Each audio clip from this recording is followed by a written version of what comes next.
Turkey's Aegean coast is a land of pine-clad limestone mountains and broad fertile plains. The rich river valleys yield bumper crops of cotton, tobacco, olives, figs and sultanas, those small flavorful grapes dried to make golden raisins.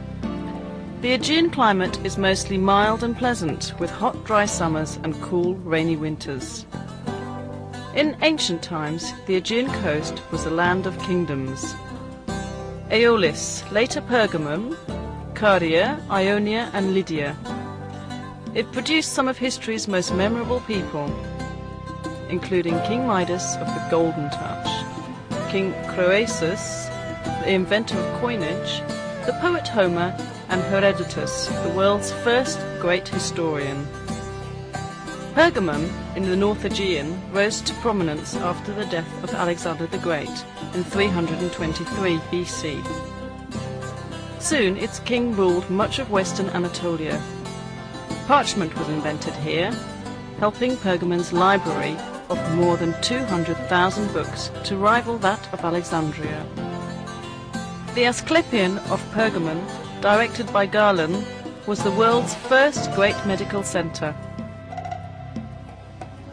Izmir, Turkey's third largest city, dominates the central Aegean coast. Badly damaged by war in 1922, it is now a vibrant modern city set on broad Izmir Bay. Looming above the city centre is Kadifekale, a hilltop fortress built by Alexander the Great. Balchova, on the outskirts, is famous for its healthful hot springs. Ephesus, once the capital of Roman Asia Minor, is the best preserved classical city on the Aegean and among the finest sights in the world.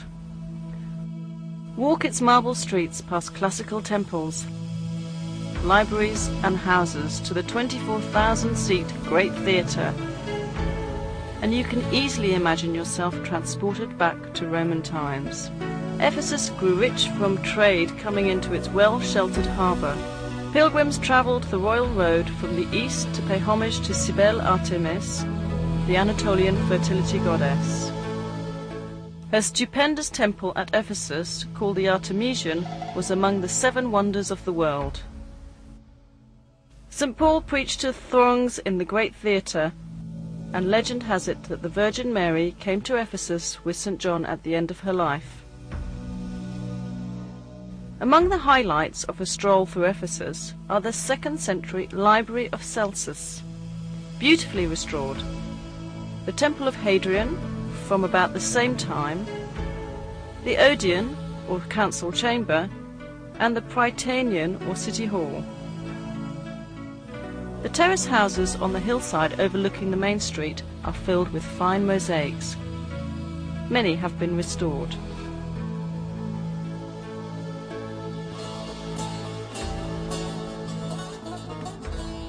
For an entirely different view, head eastwards into the mountains to Şirince, a charming town surrounded by vineyards and fruit orchards.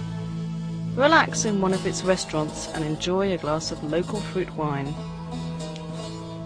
South of Ephesus, the ruins of ancient Priene are perched on a plateau backed by a sheer rock cliff.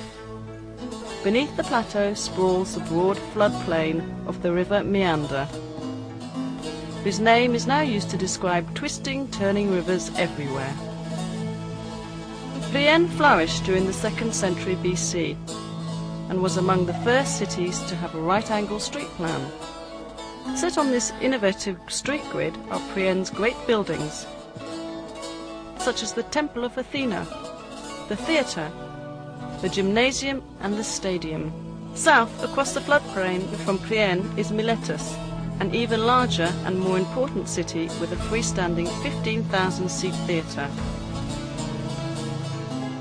Built in Hellenistic times, the Miletus theatre was repaired extensively by the Romans and is still in very good condition. Miletus flourished from 700 BC to 700 AD. It was among the largest cities in Anatolia, boasting a population of nearly 100,000. Many famous people were born here, including the philosopher Anaximander, the mathematician Thales, the city planner Hippodamus, and Isidorus, the architect of Hagia Sophia in Istanbul.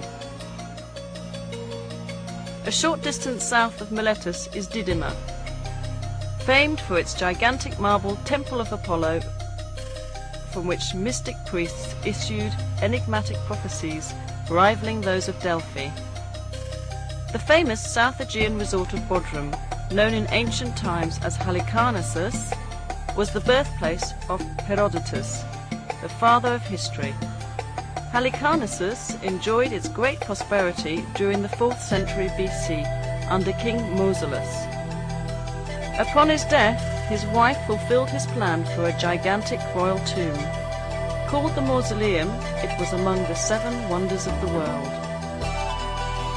Crusader knights later built a romantic castle on the point of land between Bodrum's 2 perfect bays.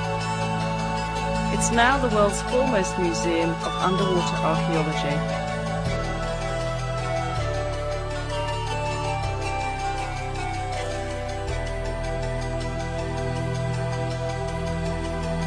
Today, Bodrum is among Turkey's favourite seaside resorts.